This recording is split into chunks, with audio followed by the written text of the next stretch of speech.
Sir gas cylinder पर 50 रुपये बढ़े हैं, क्या कहना चाहिए? गैस सिलेंडर पे 50 रुपये आप कह रहे हैं बढ़े हैं, मेरे हिसाब से तो 300 से देखेंगे और 1050 तक बहुत बढ़ चुके हैं धीरे धीरे, और बढ़ते ही जा रहे हैं। मेरे हिसाब से हर आदमी परेशान है, गैस का सिलेंडर हो चाहे वो पेट्रोल हो। इसको कहीं भी हम कैसे ही मैनेज कर सकते हैं, रेट कम कर किसी और चीज़ पे हम बढ़ा लें, लेकिन ये तो गरीब से लेके अमीर से लेके सबकी ज़रूरत है, और जो बेसिक नीड है उस पर नहीं बढ़ने चाहिए मेरे हिसाब से। इस पर कोई सरकार को ध्यान देना ही चाहिए। लोगों से बात की जाए तो लोग ये कहते हैं विकास कैसे होगा अगर महंगाई नहीं हो, पेट्रोल पर दाम नहीं बढ़ेंगे, डीजल पर दाम नहीं बढ़ेंगे, सिलेंडर पर दाम नहीं बढ़ेंगे। विकास तो मुझे नहीं लगता कि इन दो चीज़ों से ही विकास होता हो। विकास के लिए गवर्नमेंट पे बहुत सारे विकल्प हैं, जैसे कि टैक्स, जीएसटी, जो पहले बहुत कम टैक्स हुए करते थे, अब 28% तक हर आदमी उसको बियर कर रहा है, जो दुनिया के सबसे महंगे स्लैब में आता है, वो पब्लिक देती है। और बहुत सारे प्रोडक्ट हैं जो टैक्स के अलावा में भी रेट बढ़ चुके हैं। अगर हम 50-100 रुपये घटा भी देंगे, लेकिन 300 से तो बहुत ऊपर बढ़ चुके हैं हम। इसके अलावा में हम जो लोगों को मुफ्त में बहुत सारी चीज़ें देते हैं, चाहे वो राशन हो, कुछ भी हो, इसकी कोई कैटेगरी अभी गवर्नमेंट ने डिफ़ाइन नहीं करी है कि किसको देना चाहिए, किसको नहीं देना चाहिए। जिसके पास पैसा है उसको भी मिल रहा है, जिसके पास नहीं है।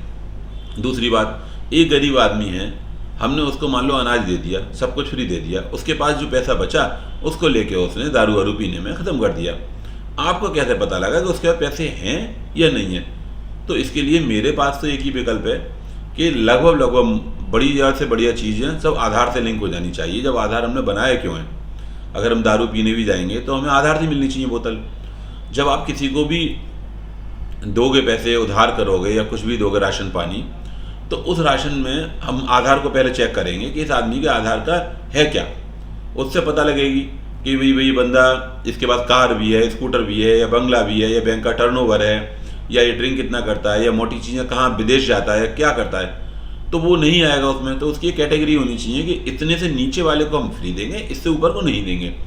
और एक ऐप तैयार हो जानी चाहिए, उस ऐप में जिस लोगों को उधार में या मुफ्त में कुछ चाहिए, सर कुछ लोग उधार भी ज़्यादा लोन लेना चाहते हैं और कुछ लोग मुफ्त में भी अनाज ये सब चीज़ लेना चाहते हैं, तो उस ऐप पर वो अपना अपना लिंक शेयर करेंगे, उसमें डालेंगे, उसमें उनका आधार से हर चीज़ आएगी। पहली बात तो हमारा है बंदा या नहीं भारतीय। दूसरी बात, उसकी पूरी बायोग्राफी निकल के आ जाएगी, बायोपी, कि वो आधार से कि क्या क्या चीज़ों में कैपेबल है, तो उससे आपकी छटनी हो जाएगी, आपको देना बहुत आसान हो जाएगा। इसमें बहुत सारा पैसा सरकार का बचेगा। और हम इसमें गैस पर और इस पर नहीं करेंगे। गैस की तो परेशानी एक सर्विस क्लास आदमी को भी है, जो बेचारा जॉब करता है, उसकी तनख्वाह मान लो 10,000, 5,000, 12,000 है, या किसान है, या मजदूर है चौराहे पर जो काम करता है। सिलेंडर तो आज सबकी नीड है। अब वो महंगा सिलेंडर और बिजली का बिल, ये दो चीज़ बहुत महंगी है। तीसरा पेट्रोल, इन तीन के बिना जीवन चल नहीं सकता। कपड़े कम पहन लेगा, लेकिन ये तीनों चीज़, और तीनों ही बढ़ी हुई हैं। हिंदू धर्म में या भारत के अंदर एक आदमी पूरा घर चलाता है, बच्चे पढ़ रहे होते हैं, बीवी घर में रोटी बनाती है, एक आदमी 4-5 लोगों को पालता है। अब वो अपनी तनख्वाह में क्या क्या कर लेगा? राशन भी लाएगा, चलो आपने राशन फ्री कर दिया, गैस का सिलेंडर लाएगा, इसके अलावा बिजली का बिल जमा करेगा। और ज़रूरी नहीं कि आप उसको फ्री ही करोगे, ज़रूरी नहीं है। अगर उस कैटेगरी में नहीं आ रहा हो, बैंक में काम कर रहा है, उसको फ्री नहीं मिल रहा, वो तो सब चीज़ पे कर रहा है। और एक आध घर में बीमारी हारी पड़ गई तो वो भी चला गया बेचारा, क्या करेगा? तो सरकार को बहुत ध्यान देना पड़ेगा इन चीज़ों पर।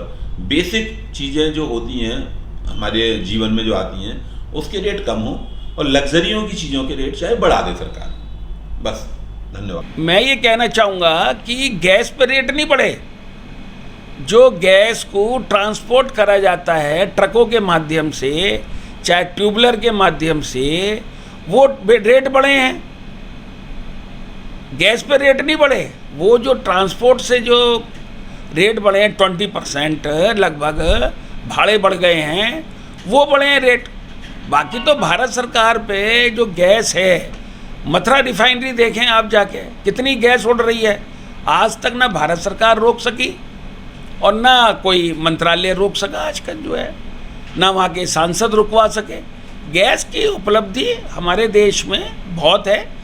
यूक्रेन से और रशिया से भी गैस पाइपलाइन की बातचीत चलती हैं। हमारे ईरान से गैस पाइपलाइन की बातें खूब हुई हैं, चली हैं पिछले 10 सालों से।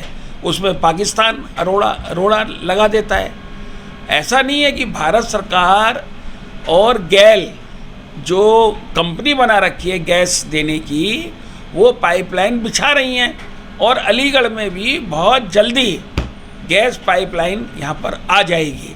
रस्तों में आ चुकी है, खुर्जा में आ गई है, सारे में, इधर मथुरा में, वृंदावन में भी चल रही हैं गैस पाइपलाइनें।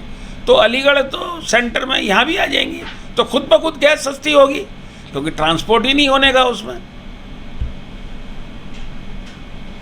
सर थोड़ा महंगाई बढ़ती जा रही है, क्या कहना चाहिए? डीजल पेट्रोल के दाम भी बढ़ रहे हैं। देखिए महंगाई जो है, हम लोग महंगाई किसको महंगाई मानते हैं?